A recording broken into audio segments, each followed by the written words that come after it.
Olá, turminha. Vamos iniciar mais uma aula de língua portuguesa. Na aula de hoje, a gente vai relembrar o texto A Peteca do Pinto. Vocês lembram que a gente viu esse texto nas aulas da semana passada? Pois é. Vamos relembrar, vamos fazer a leitura desse texto novamente e depois eu vou explicar o que a gente vai fazer hoje, tá bom?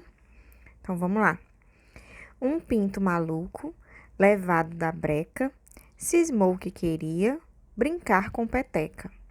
E como Peteca em casa não tinha, foi logo pedir para sua mãezinha. A dona Galinha ouviu o pedido e disse: Não tenho, meu filho querido. Então, nessa hora, o pinto sagaz notou quantas penas ali bem atrás, pulou com vontade e as penas puxou. A dona Galinha um susto levou. Você não tem pena de mim nessa hora? E o pinto maluco mostrou: Tenho agora. Como a gente viu, esse texto é um poema narrativo. É um poema porque é um texto escrito em versos que formam estrofes, que possuem rimas, e é narrativo porque ele está narrando, ou seja, ele está contando uma história, não é verdade? Então, na atividade de hoje, a gente vai ver a diferença entre texto em verso e texto em prosa. O poema que a gente acabou de ler, ele é um texto em verso, ou seja, a estrutura dele é escrita em forma de versos, né? Que são linhas curtas, uma embaixo da outra, formando estrofes. De uma estrofe para outra tem um espaço de uma linha, não é verdade? A pontuação é diferenciada. Então, vamos ver as características desses dois tipos de escrita de texto. O texto em verso é um texto escrito em versos e estrofes e pode haver melodia, ritmo e rima. É o caso dos poemas, das letras de canção, das parlendas, das cantigas. Todos eles são escritos em verso. Linhas curtinhas, uma embaixo da outra, formando grupinhos que são as estrofes. Pode ter melodia, pode ser cantado, né? Pode ter ritmo e pode ter rima, né? Que é o caso dos poemas. Agora vamos ver como é um texto em prosa. Um texto em prosa, ele é um texto dividido em parágrafos e frases. Ou seja, em um texto em prosa, escrevemos até o final da linha.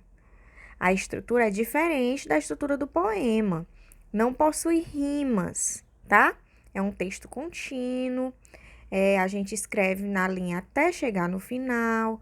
A gente faz a pontuação e quando vai começar a próxima frase, a gente inicia com letra maiúscula. E assim a gente pode narrar, contar uma história em prosa. Vamos para a proposta de atividade de hoje. Vamos lá. Vocês vão fazer uma produção textual. Vocês precisam praticar a escrita, a produção textual, até porque vocês vão fazer teste de escrita novamente e eu quero que vocês se saiam melhor do que nesse teste passado. Então, vocês vão fazer uma produção textual, vão transformar o poema A Peteca do Pinto, que está escrito em versos, né? Porque é um poema. Vocês vão transformar ele em um texto em prosa. Ele não é um poema narrativo, ele não é um poema, mas ele não está contando uma história. Pois é, vocês vão contar essa história agora do jeito de vocês, com as palavras de vocês, mas tendo que ser fiel aos acontecimentos que tem lá na Peteca do Pinto. Vão ler de novo o texto e aí vocês vão escrever contando a história do jeito de vocês e escrevendo em forma de prosa, ou seja, criar um título, escrever parágrafos, fazer a pontuação, escrever até o final da linha, tá? Não é um texto rimado, tá? Não é um poema, vocês não vão escrever o poema novamente. Vocês vão escrever a história que está lá naquele poema, só que agora em forma de prosa, que é um texto normal, como vocês já têm costume de fazer. Tá certo? Eu quero que vocês botem a criatividade de vocês para funcionar e escrevam com uma letra bem bonita. Vamos caprichar na caligrafia, tá? Tô vendo que tem muitas crianças que estão desleixadas na caligrafia.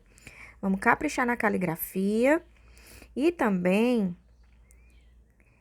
não esqueçam de usar letra maiúscula no início das frases. Vou dar algumas dicas de como vocês podem começar o texto de vocês. Vocês podem começar com era uma vez, assim como foi lá no poema, mas os textos em prosa também costumam começar assim. Era uma vez, certo dia, um belo dia,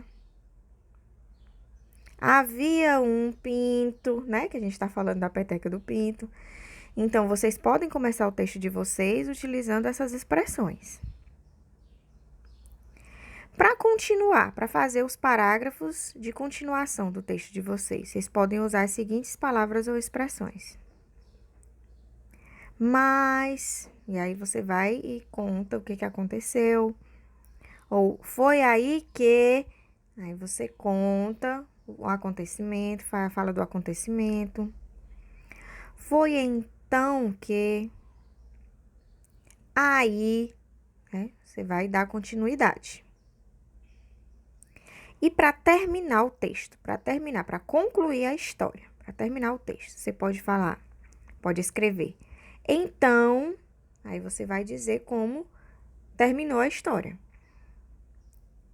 E então, finalmente, essas são expressões que a gente costuma utilizar para escrever um parágrafo de encerramento, de conclusão do texto, tá certo?